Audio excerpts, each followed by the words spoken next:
This isn't going to work. Nope, I hate it. Okay, no, we're not doing this. I want my seat.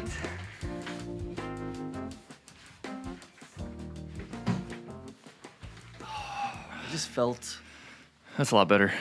I did feel small. I felt smaller in that seat. Wait, what? And I felt smarter, though. I mean, that checks out. So there's that. There's that. There's that. Well, hello and welcome to the Back to Basics podcast. This is a podcast where me, Jason Seitz, a paramedic and RN, and my brother, Christopher Seitz, a ER physician, CEO, and father of three.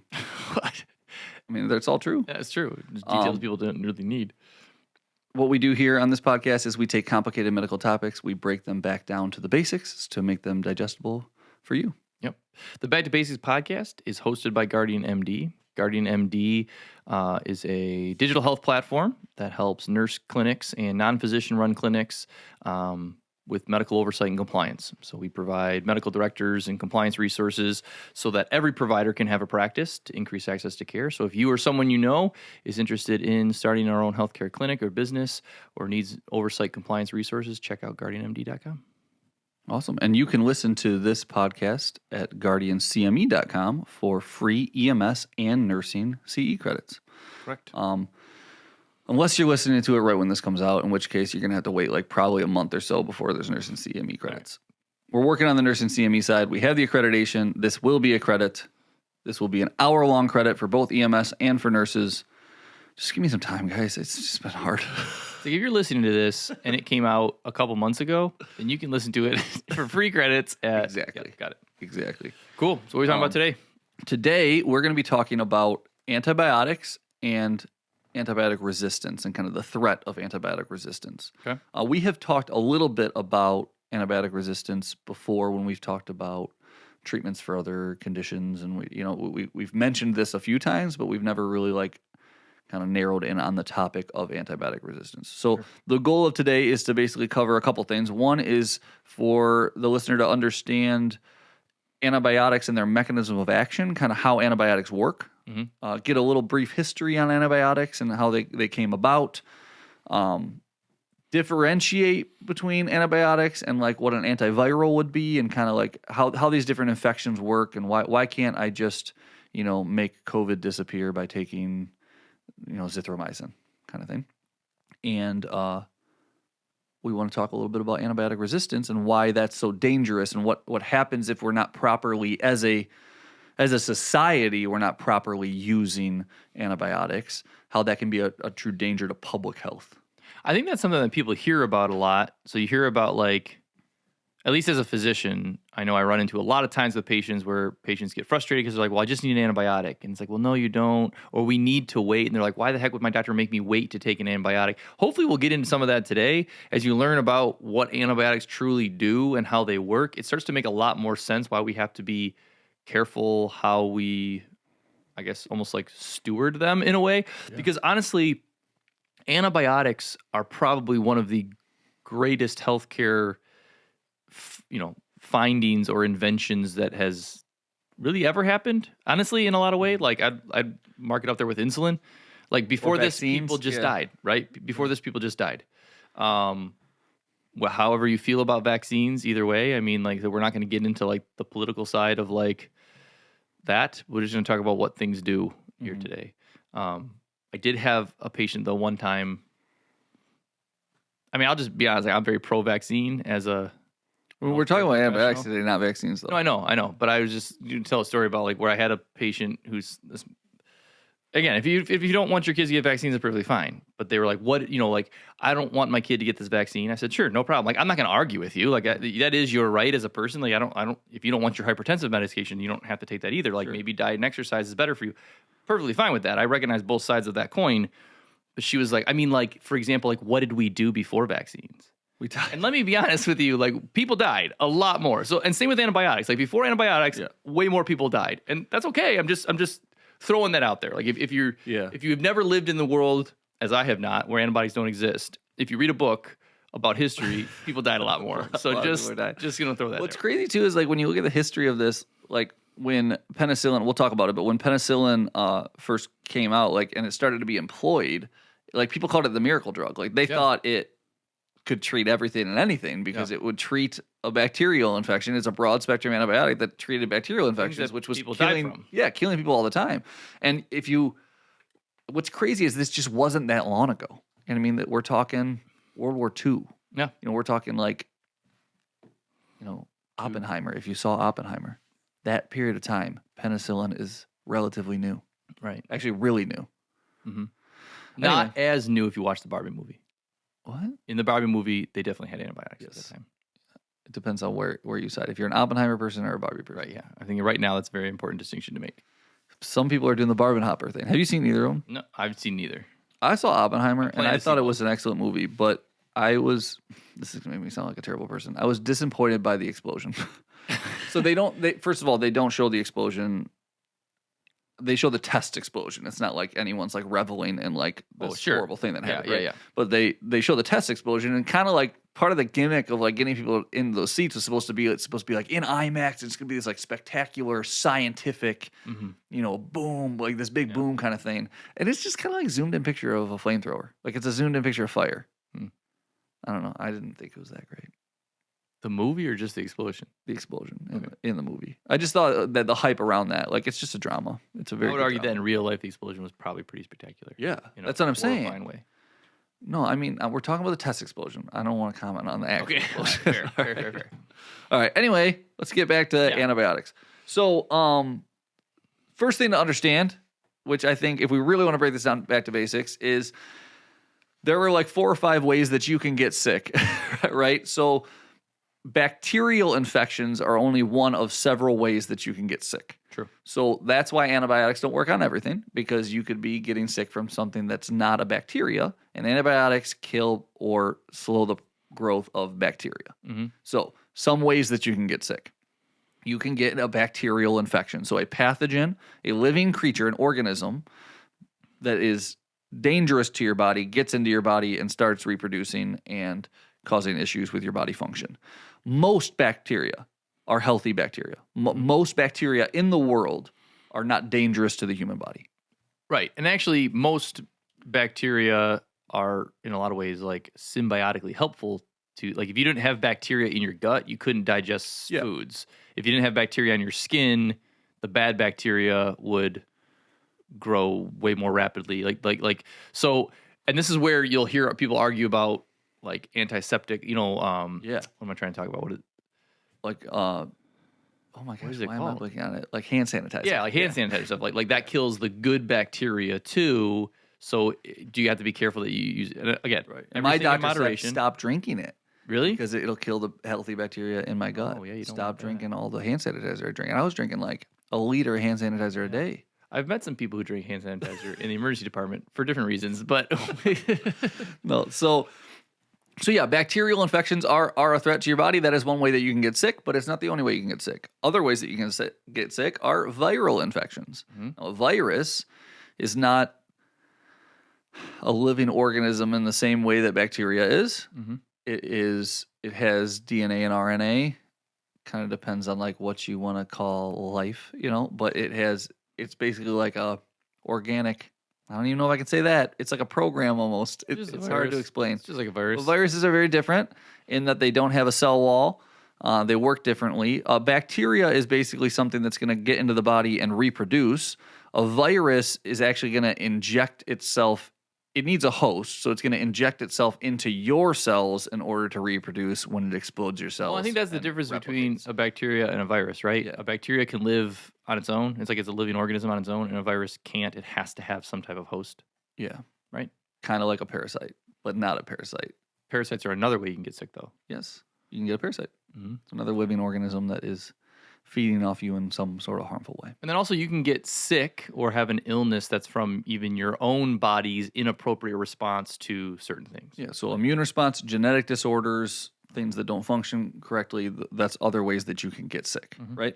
So in medicine, we talk about getting you better from being sick, and we talk about getting you better from being injured, and that's kind of, but when we're talking about pharmacology, we're usually giving medication to either improve the body's function because there's dysfunction there, or to fight a disease that is generated by fungal infection.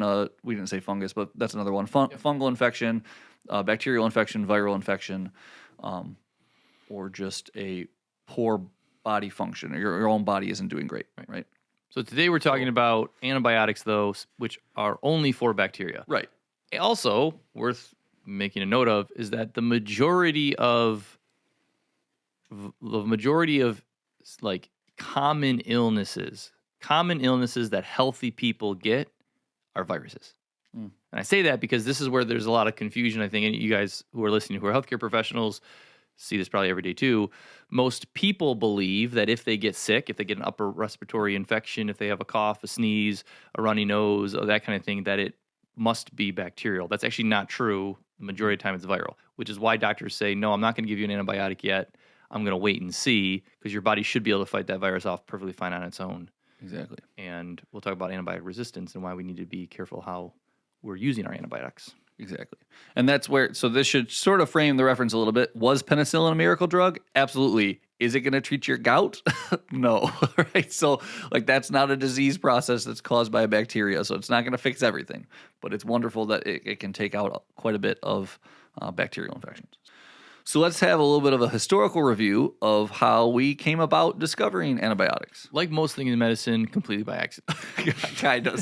So with respect, Alexander Fleming is kind of accredited as the father of antibiotics because he, quote unquote, invented or discovered penicillin. Mm-hmm. But there was someone before that found some things. You want to tell the audience about it? Sure. So 1909, this is about 20 years before Alexander Fleming, Paul Ehrlich.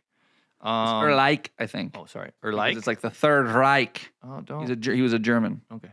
So anyway, he discovered arsphenamine. I don't know what arsphenamine is. It's just like a chemical, as far as I can tell, that was effective in treating syphilis. I don't know how he found that out. So here's the thing is I don't want to misquote or anything like that, but I think I'm pretty sure he was credited with saying, "Oh, Fräulein, what? Das syphilis, das genitals as squeaky clean after asphenamine was given." No, that is something along those lines. It wasn't exactly that, but I think he said something along those lines after he discovered it. Absolutely not true. I don't know what's so funny about a German accent. I think German accents are just... I don't think that's hilarious. A real German accent. I think if you talk to a real German person, yeah, I guess a funny like, German accent. Like, that's not, you know... It's like the Inglorious Bastards version. Yeah, right. Jeez. But, anyway. Yeah, he actually referred to that treatment as chemotherapy because it was using chemicals to treat something. It's kind of the first time using chemicals to fight a disease process, right? Sure. So it wasn't until like 30-ish years later, well, not even, within the next few years, that Selman Waksman, a microbiologist, coined the term antibiotics. And then he, over the next 30 years, discovered like 20. Oh, nice. A bunch. I made up 20. More than 12. So Selman Waksman discovered a bunch of antibiotics, but during that time, Alexander Fleming specifically discovered penicillin. Which is like, you got the good one. Which again is the miracle drug, right? And how he did it, like you said, completely out of accident, right. Sort of, right? So Alexander Fleming didn't really keep a very clean lab.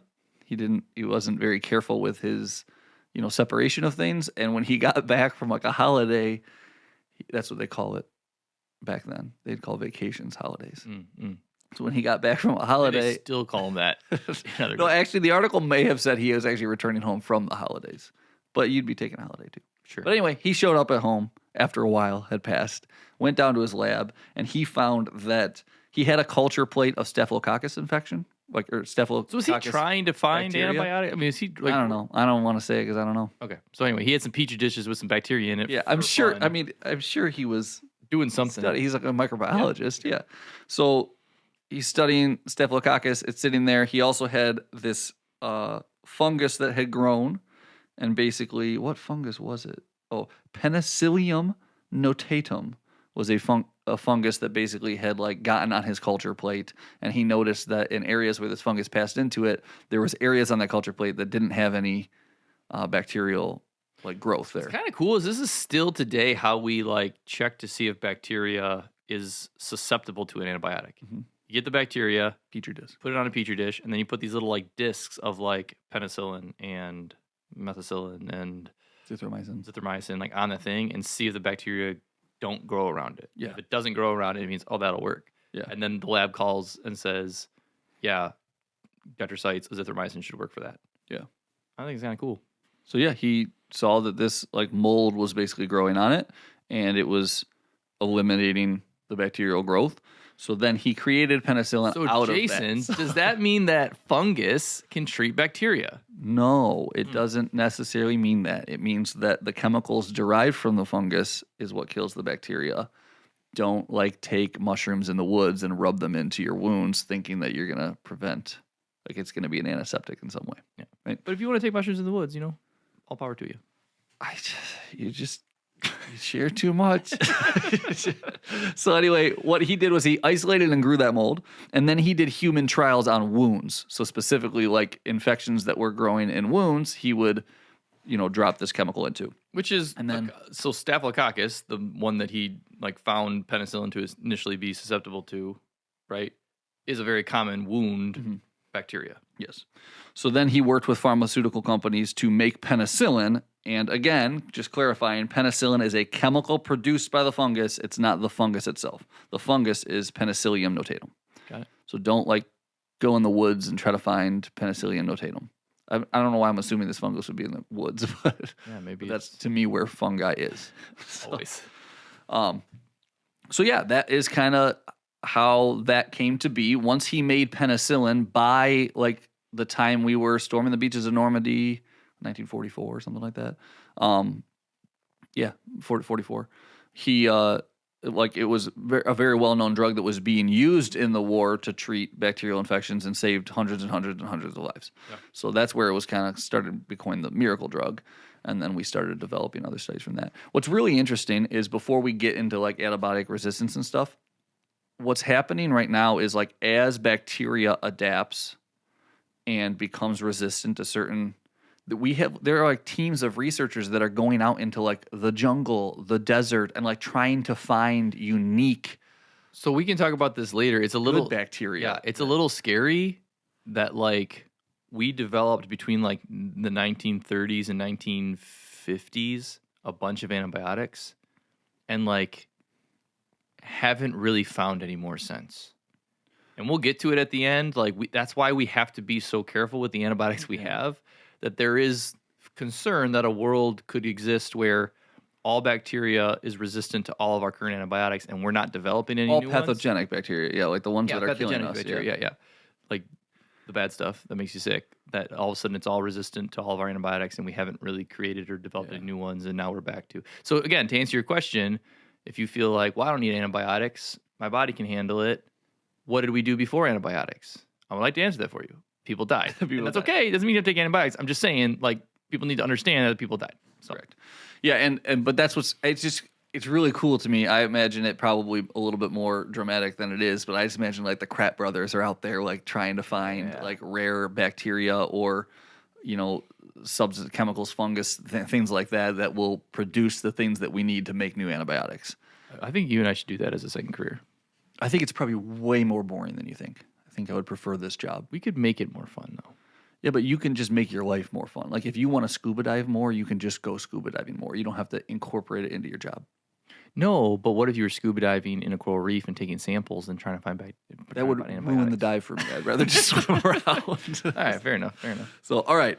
So now let's talk a little bit about antibiotics and their mechanism of action. So how do these things work? Why do they kill bacteria or prevent bacterial growth? Some phrases that you're going to hear, some terms that you're going to hear whenever people are talking about antibiotics are going to be broad spectrum versus narrow spectrum. So can you touch on that a little bit about what's the difference between a broad spectrum antibiotic and a narrow spectrum? Why do we care? Sure. So broad spectrum antibiotics typically have effects on a larger group of pathogenic bacteria. A broader group. A broader group, if you will. Mm-hmm. Yeah, let's try not to use the term in a definition. Yeah, that's probably a good way to teach. Yep, exactly. So anyway, broad spectrum antibiotics cover a large group of bacteria. Narrow spectrum antibiotics are specific to maybe just 1, 2, or 3, just a couple different pathogenic bacteria. Why would I not always use a broad then?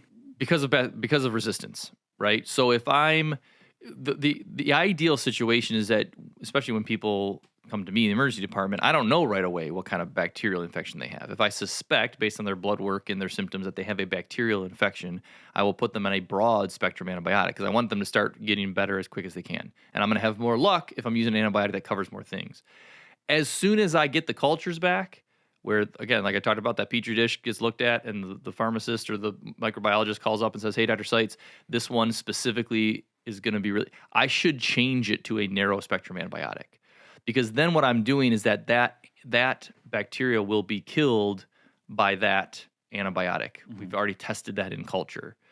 If I continue to use a broad spectrum antibiotic, that bacteria may be able to evolve, and we'll talk about bacterial, antibiotic resistance, evolve in a way where, if the same bacteria later reproduce somewhere else, maybe now that broad spectrum antibiotic doesn't cover it anymore because it was able to adapt. So we're trying to we don't want to give bacteria too much ammunition to continue to learn how to survive in the antibiotic world that we live in. Yeah, we don't want to play our whole hand in the tactics of fighting these bacteria, sort of thing. And the other thing too would be because it's a broad spectrum, it's killing bacteria that is healthy as well, right? Mm-hmm. Yeah. So we have bacteria in our gut, we have bacteria on our skin, like Chris was saying, we have lots of bacteria that works in our body that actually is very, I don't want to say symbiotic because it's not, but it's very beneficial to us to have that healthy bacteria. When we're on broad spectrum antibiotics, a lot of times those good bacteria get killed in the process too. And we want to avoid that whenever we can because we don't want to disrupt our body's function by wiping out all bacteria. Yeah. There's also opportunistic bacteria so I might have two bad bacteria in my body. One is causing this big response where I'm sick, right? And by using a broad spectrum and killing that, maybe I have a very more narrow spectrum specific bacteria that now has the opportunity to grow and cause more issues. Sure. So anytime you kill off the good bacteria, you're leaving room for either that same good bacteria or other bacteria that may not be good to reproduce and have space, right? If there's not enough space or not enough, if you got a bunch of good bacteria growing, bad bacteria can't grow. There's already good bacteria there. If you get rid of the good bacteria, now there's room for that bacteria to grow. I mean, and women are more familiar with this than men in the sense that if you think about yeast infections, right? It is very common for women to be put on an antibiotic and then be like, oh, but I'm going to have to take an antifungal or something like that because I'm going to get a yeast infection. That happens all the time. That's that problem. It's not because, you've given, it's very normal for women to have vaginal, candidiasis, yeast and good bacteria growing. That's normal. But when we kill off all the good stuff, it moves into that neighborhood. Yeah, now all of a sudden we get, the inappropriate reproduction of candidiasis and things like that. And now all of a sudden they have, so it's that happens all the time. We have to be very careful about this with all antibiotics. You know what I mean? We have to, again, steward the use of our antibiotics well so that we don't develop these strains of bacteria or strains of, pathogens that it doesn't affect anymore. And I feel like you can almost consider it in a marketplace, almost if you eliminate all of one thing, the competition moves in and expands it, and it's going to fill that marketplace, right? If I wipe out all the McDonald's, I'm now going to be dealing with a bunch of Taco Bells. Or Burger King. Or Right. Wendy's. Right. But if Arby's. okay, so let's say I give a broad spectrum antibiotic that takes out burger places, now I'm stuck with Taco Bell, and Taco Bell is everywhere. Or Arby's. Roast beef. Okay, do you want Arby's after this? Yes, I do. Okay. So that's kind of the difference between broad spectrum and narrow spectrum. So that's broad spectrum versus narrow spectrum. Whenever we can, we want to try to use a narrow spectrum, right? I refer to this in previous podcasts all the time as a shotgun method of treatment when we use a broad spectrum because we're killing with a shotgun. There's going to be some collateral damage. Yeah, collateral damage. Narrow spectrum would be like killing with a sniper rifle or a knife up close, right in the neck. Wow. All right. Okay, so now let's talk about gram-positive and gram-negative bacteria because that's something you hear a bunch about. So there's different types of bacteria. There's gram-positive, there's gram-negative, there's anaerobic, there's weird. So we can classify stuff. We can classify bacteria based on, and we'll talk about what they're based on. We can classify bacteria in different ways. And the reason we talk about this a lot too. Why do we classify or define things in medicine? Usually it's because a certain treatment or a certain protocol or something like that, so we define bacteria as gram-positive, gram-negative, anaerobic, that type of thing, because that helps us then group them into categories where we know antibiotics will work. So how antibiotics work can be multifocal, right? So an antibiotic can work on a cell wall, on the inside of a cell, on the there's so based on that, we have to group bacteria based on what essentially they look like, if you will, so that Their we know structure and which function, their just like structure us. and function, so that we know which antibiotics will affect them. Because the antibiotics are not just coming in like Pac-Man eating these things. That's not how it works, right? They have to directly affect a certain aspect of that bacteria to kill it. And if it doesn't have that aspect, that antibiotic won't work for it. Yeah. So if you just to get really break it down to basics and give you just kind of a high level view, like gram-positive bacteria is different than gram-negative bacteria because basically where it has like a membrane, basically like the structure of the walls of that bacteria, you could say the walls are it's like slightly different. It's just like how the outside of that cell. And the only reason that matters is because of how Right. antibiotics work. Exactly. Right. The only reason we would care is Right. because Chris might look and say, okay, this type of infection is a gram-positive bacteria, and I know that this antibiotic works better on gram-positive bacteria, or vice versa, right? Gram-negative bacteria, I need something that's going to be able to fight this better. So it helps you just kind of understand the enemy a little bit. The last thing, like definition-wise, that I want to talk about is bacteria or antibiotics are either bacteriostatic or bactericidal. Bactericidal is it kills the bacteria. It actually eliminates the cell. Bacteriostatic, static meaning stop, it slows the growth of bacteria so that our body can, it interrupts the function of the bacteria to be able to replicate or grow, and therefore our body has a better chance of winning that fight because we've diminished the troops on the other side. I like to remember that like homicidal means you kill humans. Yes. Homostatic means that you're like such a negative person that you slowly kill people with your negative thoughts. No, you discourage real thing. You discourage them so much that they don't want to reproduce. Yes, that so too. Right. then you have to deal with less people later. Exactly. Yeah. Exactly. So sad world versus kill the person. Mm-hmm. Exactly. Got it. So there are 5 basic mechanisms of antibiotic action, and we'll kind of go over each one. Well, really quick, we said we were going to define gram-positive and gram-negative because those are common ones that you hear of.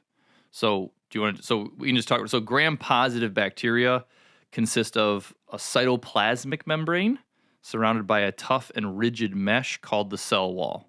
Okay, you don't really have to remember this, but it's like for people to understand. Gram-negative bacteria have a thin cell wall, but then that's then surrounded by a second lipid membrane called an outer membrane. So the antibiotics have to work a little bit differently for gram-positive and gram-negative because what the barrier they have to get through to affect that cell is different. Cool. Yeah. So 5 basic mechanisms of actions that antibiotics employ, and there are a lot of nuances to each of these. So I just want to clarify. Like Chris and I are not microbiologists, right? And we're not pharmacists. I mean, I would say we casually are. Yeah, I was gonna say I'm a Not professional. I'm a not professional microbiologist. Right. I'm a recreational microbiologist. Exactly. Like, for instance, I have a lab similar to Alexander Fleming's where it's kind of a mess, but because I know that could produce really profitable That's the purpose results of the lab for is me. to keep it messy so that you can find something new. That's why I tell Natalie all the time why I don't like keep our room clean and like, clean ever really anything. And she's always like wanting to clean stuff up. And I'm like, no, leave it. What if we discover a miracle drug? Right. You never Like know. a fungus from my shoes could save lives. Exactly. We won't know. Why go out into the jungle when you could just find it in your shoe? You can just find the same thing in your shoe.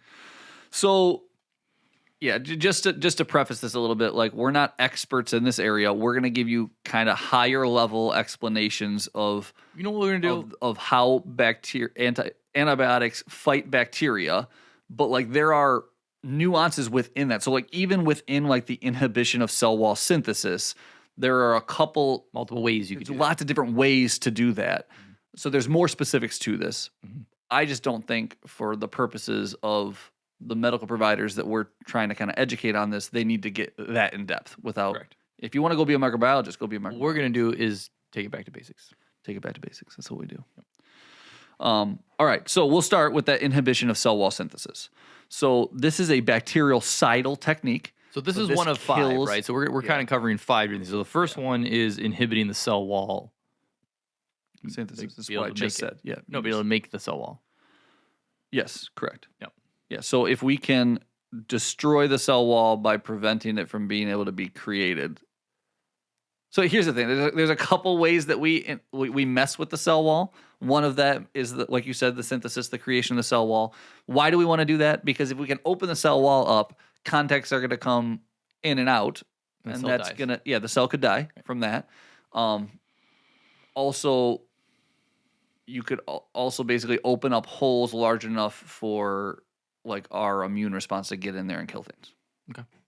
Explaining how this works, and this is how penicillin works. So penicillin would be an example of a antibiotic that inhibits cell wall synthesis. But basically, the cell wall is made up of peptidoglycan layers. So the idea is if we can inhibit the enzymes that either create these layers, or we can reduce the cross-linking of the peptidoglycan stabilizing proteins, we'll loosen up the cell wall enough, make it vulnerable, and then we'll have a better chance of it dying. Right. Yeah.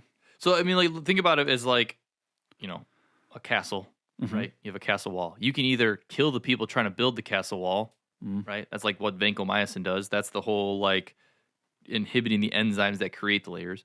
Or you can, like, disrupt the bricks of the wall. Yeah, like you can dissolve the mortar. Yeah, right. Exactly, right. Yeah. Stabilizing process. And that's what, like, penicillin does. So you can see that even in, I think what you were commenting on before, even within this realm of, like, inhibiting the cell wall synthesis, which is one of the 5 ways antibiotics can work that we know of today, there's multiple ways we can do that, potentially.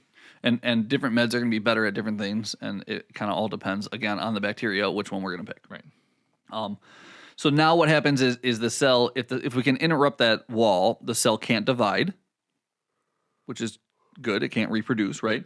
It's vulnerable to anything that could come in or out of it, which encourages its death. Doesn't necessarily. It's not like it explodes it. Like in the way our immune system, when we talked about our immune system, it was like more fun because it was like, oh, this cell comes and it injects stuff in and then it explodes, right? Right. But it's not really that. It's just loosening it up and encouraging an environment where the cell will truly die. Yeah.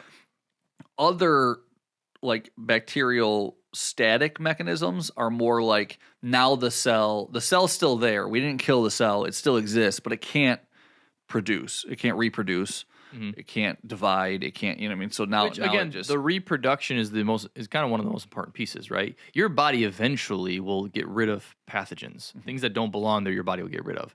Where our bodies get overwhelmed is when the bacteria is reproducing so quickly that our body can't keep up. And that's where antibiotics come into place to either start helping our immune system kill and or slowing it down so our immune system can take care of it.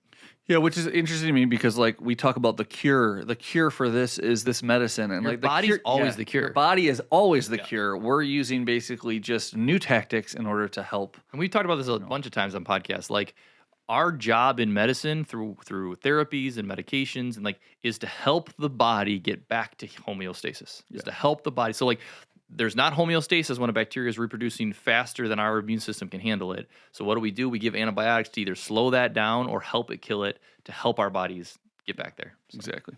Your body is the cure. That should be the new name. Back to basics. Podcast. Welcome to Back to Basics. The body is the cure. The body is the cure. I'm going to write that book. TM. If you just say TM, does it work? Or do you got to actually like apply for that trademark? I'm no lawyer, but yes. All right. So then another mechanism that can happen is the inhibition of protein synthesis. Sometimes these cells are bactericidal. Sometimes they're bacteriostatic. That's these cells, these antibiotics. But basically, if we can interrupt the ability of the cell to make proteins, then the cell can't reproduce or it'll die. Yeah. Right. So an example of this would be like a Z-Pak, azithromycin. There's a couple different forms of this, but like one way that this happens is if you guys remember from your cell anatomy in school, you remember ribosomes. Ribosomes use like mRNA in order to synthesize proteins. So sometimes we can like mess with the mRNA. Sometimes we can mess with the ribosomes. Sometimes we can mess with the later process of when it's putting the protein together. So there's different little parts of that process that we can mess with in that protein synthesis. And now the cell can't make proteins and it's done. Yep. Right? Like it. So that's one example. Azithromycin is a Z-Pak, which is pretty common. I feel like I've been on that antibiotic like every time I've been sick. Azithromycin is a good broad spectrum antibiotic. It's pretty broad. Yep. So the third one, so we talked about inhibiting the cell wall synthesis, so stopping the cell wall from being created, inhibiting protein synthesis, stopping proteins from being created. And then there's the third one, altering the cell membrane. Yeah, right? this is where things get kind of cool, I think. Yeah. Like, go ahead. I didn't mean to interrupt. Oh, you're excited about it. So, You're excited you're so excited like, about it. what happens here is it's to me it's more like military like tactics on the cell membrane, right? So like the outer layer, the wall of the cell, if we can interrupt that again, we can cause damage. So there's a couple ways that this can happen. Two of which that I thought were really cool. One is creating like efflux pumps. So basically, like this antibiotic will create a hole, like a pump. It'll build a pump into the cell membrane and like pump stuff in that'll kill the bacteria, which I think is really cool. That's cool. To me, it's like a siege tower. Yeah. Everything to me goes back to like military. Same. So it's like There's a siege probably tower. some childhood Right? trauma we have around that for some reason, but yeah, that's exactly. definitely where my mind goes to. So daptomycin is an example of that. Then there's like polymyxins, which is kind of like almost like a class of antibiotics, right? Yeah. So polymyxins use a cationic detergent that binds to the membrane and increases the membrane's permeability. So it like basically like sound wave, it just starts like shaking everything up. or like we were saying earlier, like it like loosens the mortar, right? It's like it's like truly like a detergent that like starts to like just kind of make the cell membrane weaker and possibly be more prone to holes and stuff like that. And in that way, if we can invade that wall, we can win. So that is a bactericidal mechanism. It'll kill the cell. It doesn't necessarily interrupt the production. And that is altering the cell membranes. So one more time, inhibition of cell wall synthesis, don't let the wall be built. Inhibition of protein synthesis, don't let the things that make all the things that work be built, right? That's like launching a diseased cow over the walls. If you go back to Trojan horse. That's like a Trojan it's like horse killing, because you're killing the workers, right? Yeah. And then that's just sieging it, and everybody's starving to death inside. we'll have to like attach like an infographic that's like our complicated analogies to whatever. But then there's altering the cell membrane. So now we have inhibition of nucleic acid synthesis. So in my mind, this is similar. You can either inhibit proteins from being created, which is what your cells use, the bacterial cells use to create everything it needs, or you can inhibit its ability to make its own DNA or RNA, which now it can't reproduce, right? Right. And which is also very similar to our final one, which is anti-metabolite activity. Like basically this stuff works on the production of the DNA and the RNA. If we can mess with that, like remember nucleic acid, like DNA, your DNA is chains of amino acids, right? Mm-hmm. Amino acids? I don't know. Nucleic acids. Right. Anyway, that's how they reproduce, right? It's how you become you, and chromosomes, and you're able to divide. Nucleic acids. A, G, C. Yeah, so if you remember like the Jurassic Park picture of that DNA coming together, right? If we can inhibit the chaining of that, those can't even come together, there's like some cool antibiotics that actually like allow DNA and RNA to like be built into chains, but then won't ever connect the chains. It like prevents the connecting of those chains, so they're just kind of always. And that clearly then is a big bacteriostatic mechanism, right? That's going to stop it from reproducing. It's not going to really kill it. It's not going to, it's not going to be able to. It's just going to be by itself now. Yeah, and then hopefully our immune system comes and gobbles it up. Right. So those are the 5: inhibition of cell wall synthesis, inhibition of protein synthesis, alteration of cell membranes, inhibition of nucleic acid synthesis, and anti-metabolite activity. So all of these will work to kill or prevent the reproduction of bacteria. I keep almost saying antibodies, which would just confuse everybody, right? Yeah, of bacteria. Cool. That's kind of how antibiotics work, right? Now let's talk just a brief moment. This is not a lecture about antivirals or about viruses, but just to give you kind of a brief idea of why we can't employ the same mechanisms to defeat viruses, right? Number one, viruses don't have a cell wall. Like all of this has to do with kind of invading the cell wall, getting inside there and doing that. Viruses don't have a cell wall. It's a totally different thing. Viruses actually like they'll attach to a host cell and then they'll be viral entry. So they'll burrow a hole into our cell wall. Then they'll send in their DNA and RNA. They'll release their genome.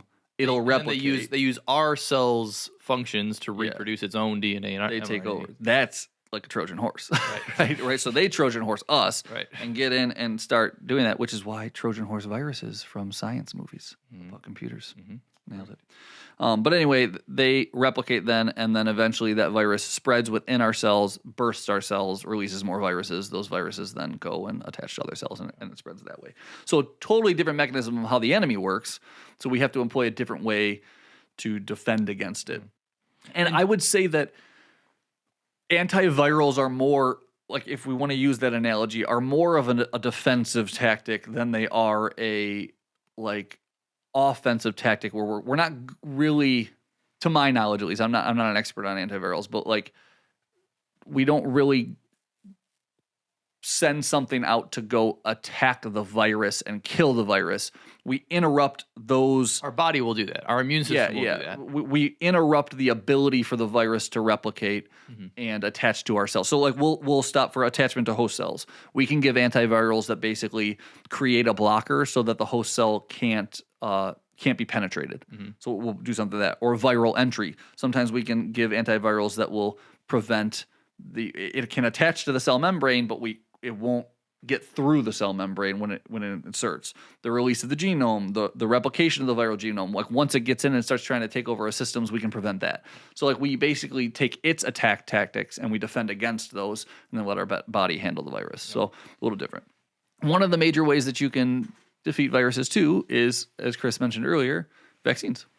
Well, and vaccines aren't necessarily, I would almost say vaccines are not defending you against viruses in the same way as antivirals are, right? So what vaccines to me is essentially you're giving your cells like one of those wanted posters. No, for real. Like you're giving them a wanted poster and there's a picture on it. They're like, okay, that's what that guy looks like. And then when the virus shows up, it just immediately attacks it and takes care of it, as opposed to it doesn't recognize it. And there's been time for that to like reproduce a bunch of times. Yeah. Vaccines are a way to basically fast forward in time and say, my body has already fought this, so it has developed. It has developed ways to fight this. Recognizes it, knows it. We got to picture the horse, so it's not. They're not going to Trojan horse us because we know if a horse shows up at our walls, not to let it in, right? And that's where people sometimes I think people get scared because they're like, oh my gosh, like this vaccine has a virus in it. Well, like yes, not the whole virus. It has a part of that virus's gene. You have to give. It's almost like a dog where you like the dog sniffs something and then it goes hunt. It's the same kind of thing. You're giving yourself something from that person, something from that virus to recognize so that when they see it again in the future, they take care of it right away. Yeah. So like it's I feel like sometimes people get worried that like, oh my gosh, like they're actually introducing the virus into my system. Like, yes, absolutely 100%. That's the point. That's the purpose of what we're trying to do. But it's not a vial of the virus like Mission Impossible 2 where we're trying to, And sometimes you'll have symptoms when you take a vaccine, and that's not because you have an infection. That infection in the way that you would understand it. Yeah. You're basically your immune response is responding to these new instructions. And we want that because we want that immune response to train so that when the infection pathogen ever shows up, it attacks it the same way, and we don't have to get sick. So. Otherwise, like the response to polio is like give them polio. Right? Yeah. It doesn't make any sense.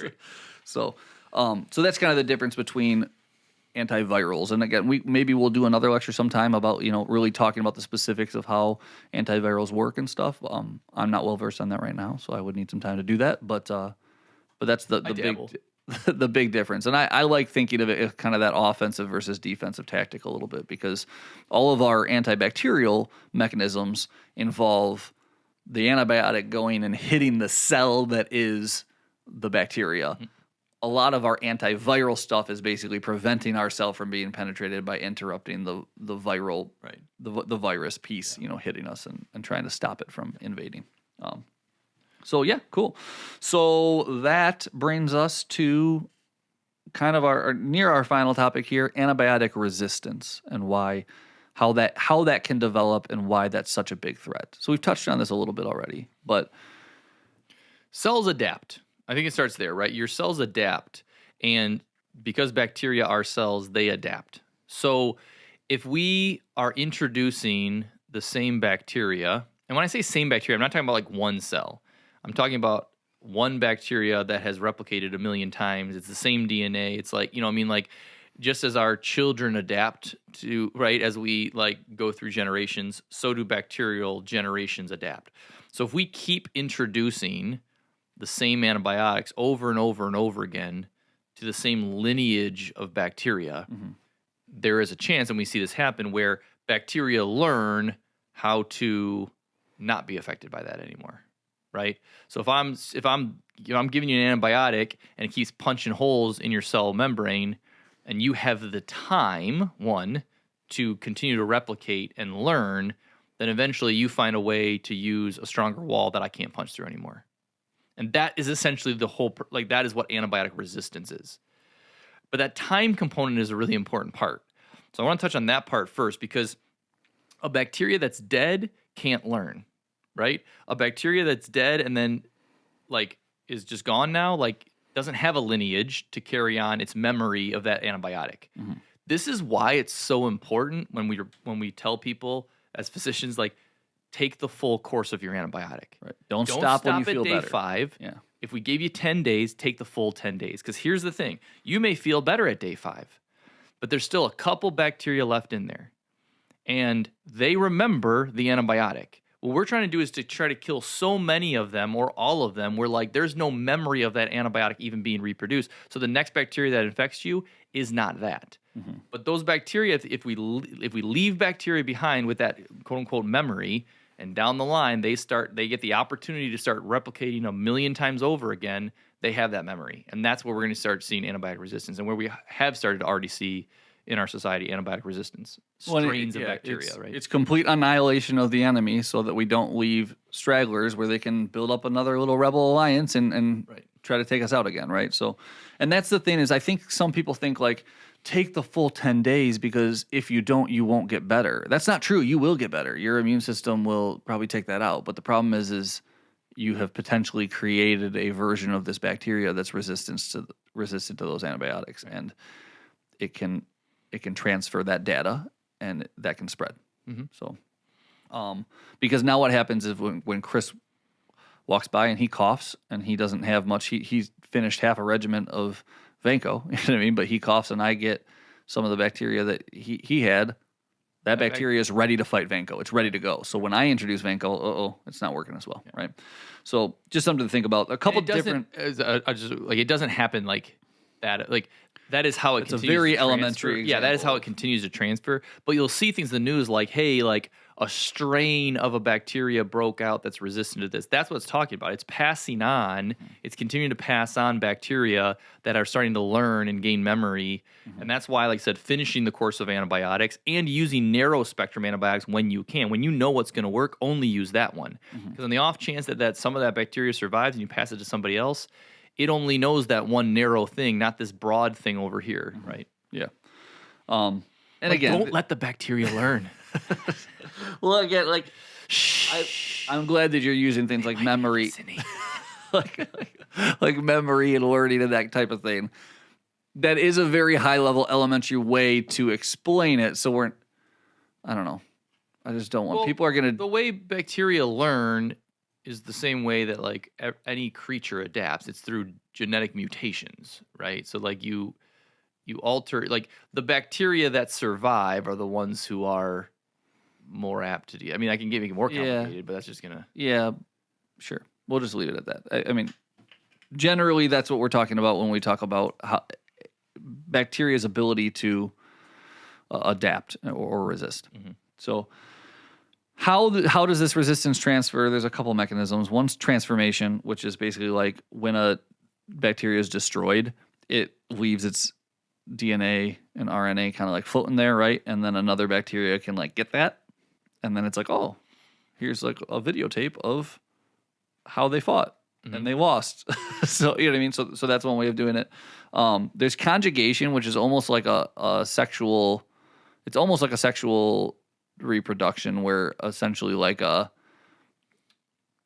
it's kind of like it reminds me of like in space movies when a spaceship comes and it has a little docking thing. Yeah. So there's like a little docking thing that goes from one bacteria to the other, and they can transfer. That reminds you of a spaceship docking, not a penis. Well, no, because it doesn't. There's not a hole that it's going. I'm like, you went straight to space, but when sexual conjugation and a little thing comes out, you didn't think. Man, I don't need to try to act like I'm like I had a wife. We've been married for almost 10 years now. Like I'm not trying to impress. This is not on your mind. Sorry, I got spaceships on the brain. So then there's transduction, which is bacterial phages are released. So if you think of it like a spaceship, it's like it's sending little Pods. yeah, like it's sending like the TIE fighters out, right? The Star Destroyer is sending all the little TIE fighters out. The TIE fighters are landing on the new spaceship and transferring data that way. Okay. And then there's like true binary fission or replication where like the cell splits and obviously it has a memory through what you were talking about. Like it actually remembers. So, so ways that we can prevent antibiotic resistance. Wash your hands. No, so I mean, the first one we talked about, like I said, where we can use narrow spectrum antibiotics. Yes. So we can start with broad spectrum, but as soon as we know what that bacteria is susceptible to, we should be changing to a very narrow spectrum antibiotic. Well, true, yeah, and I think too, you're speaking from an emergency physician mindset too. Sure. So like I don't go to my PCP and they're like, I'll start you on a broad spectrum and then I'll work you down to a narrow spectrum. You do that in the ER because you're dealing with typically very ill people, right? So like that's where like if you go to your PCP, they're like, hey, I'm going to do a strep test on you. It sounds like you might have strep throat. I do a strep test. I can very quickly know you have strep. I'm going to give you this narrow spectrum. Yes, yeah. For strep, right? So like what Chris is describing is a little bit more of an emergent, like somebody is dying from an infection, let's hit them with a broad spectrum and then we can narrow it down. In a lot of cases in your life, when you deal with bacterial infections, you'll be able to discover the narrow spectrum right off the bat. I think there's things that we can do as patients to help prevent this, and there's things that we can do as healthcare providers. Right. So I think as patients, to your point, like not asking for or demanding an antibiotic for every single thing, right? Recognizing now hopefully we understand as patients or can educate our patients on why we don't just jump to an antibiotic anytime you call up and say, hey, my nose is running, right? Mm-hmm. We want to be careful of that. I think patients also, I mean, yeah, obviously regular like washing your hands and staying healthy, that type of thing. 2, isolation. We did this a lot with COVID, right? With COVID, it's like you were supposed to isolate for 10 to however many, 80 days. It changed a bunch. You know what I mean? Like, that's an important thing even when you are just have a quote-unquote normal upper respiratory event. Like not getting other people sick is like a really nice way to, prevent antibiotic resistance and also just to be a nice person. Well, and how we quarantine in the hospital, right? Like in our ICUs and things like that, especially when like super bugs are being developed and super resistant bacterial infections are developed because you have someone who's been in and out of the hospital their whole life. So they're getting these kind of, these nice petri dishes of bacteria that are all kind of talking, if you will. But so making sure that you're like, in and out of a patient room, you're washing your hand, you're doing the hand sanitizer, you're like making sure that you keep those patients separate. You're not allowing, sometimes we have to be careful with visitors and stuff like that, like how we do all of that to make sure that we're not, spreading lots of different types of infections among the sick right at the hospial or at the doctor's office. Other thing I think we need to be cognizant of as healthcare professionals is that like, this is why it's so important to do the steps to like figure out what the actual pathogen is, right? It's very easy for us to just be like, well, take an antibiotic. Here's an antibiotic. Here's an antibiotic. I think that there is a level of responsibility we have to say, okay, you know what? We'll use your strep example. Either I'm gonna swab you for strep, and if it is negative, I'm gonna educate you and not give it, whether you're mad or not, right? Or there's like maybe I don't have the ability to do a strep test right now, but there are criteria. There are lots of tools that we can like Centaur criteria for strep infections. If you have 3 to 4 of these 5 symptoms, then statistically you're most likely, and we should. But if you don't, then you statistically do not. And I think like we have to. It's again a lot of times easier just to throw antibiotics at our patients because that's what they want, and because educating is hard. Mm-hmm. And I think taking the responsibility of educating our patients and stewarding antibiotics well as healthcare professionals is a very, very important piece of what we have to do. Yeah. I think respecting the idea that it is possible for a primary care physician when you come in with some complaints of a runny nose and this and that to just give you a broad spectrum. They can order a broad spectrum antibiotic whenever they want and give that to you, but their due diligence is to, take a look at your symptoms, really assess you. Is this a virus? Is this am I suspecting a virus, or am I suspecting a bacterial infection? If I am expecting a bacterial infection, what specifically is that? Are there tests I can do, or short tests?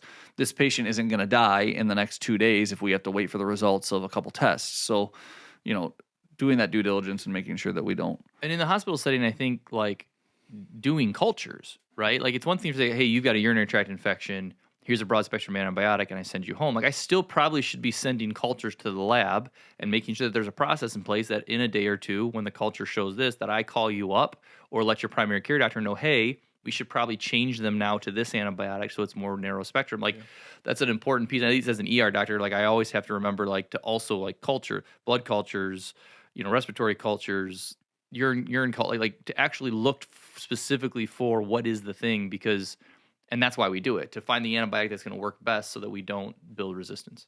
Exactly. I think educating the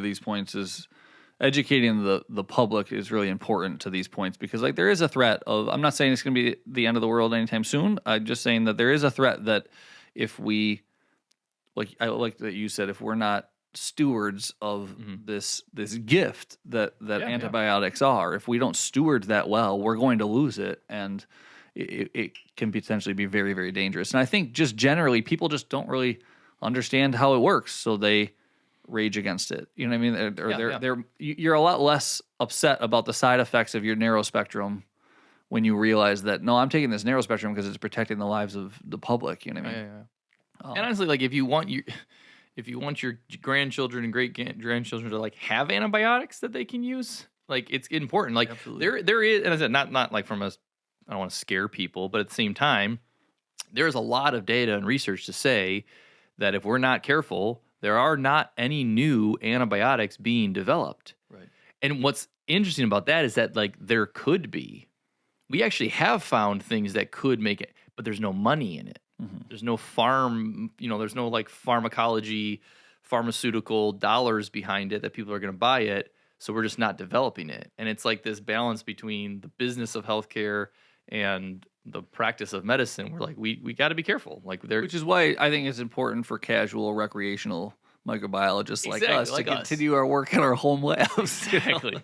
Exactly. So, well, that's all we have for you. I think what we've just kind of in review, we were able to cover the different mechanisms of actions of antibiotics, talk a little bit about the history of antibiotics and what they are, what they do, talk a little bit about bacteria and how that differs from common things like viruses and fungi, and then talk about antibiotic resistance and why there's a real threat of that in the world and what you can do to do your part to prevent it. Yeah, exactly. This was fun because I feel like when you take things back to basics, like the basic mechanism of how bacteria work and how antibiotics work, all of a sudden topics like antibiotic resistance make a lot of sense, right? And all of a sudden the things we do make a lot more sense. And that's always the goal of this podcast. So appreciate you guys listening. I got nothing else. Yeah, get a CE for this, whether whether you're a nurse or an EMS provider. But if you're a nurse and you're listening to it really quick, it might be a month. All right, we will see you guys next time. Stay sweet. Hey guys, thanks so much for taking a listen. If you are studying for the National Registry exam, we're here to help. We have a National Registry prep program to help you pass that exam. Check us out at guardiantestprep.com. If you'd like continuing education credits for listening to our podcast or watching this on YouTube, follow us at guardiancme.com. 100% free CAPCE credits. No matter what state or country you're in, we're here to help. So again, we thank you so much for listening. We hope you have a wonderful week.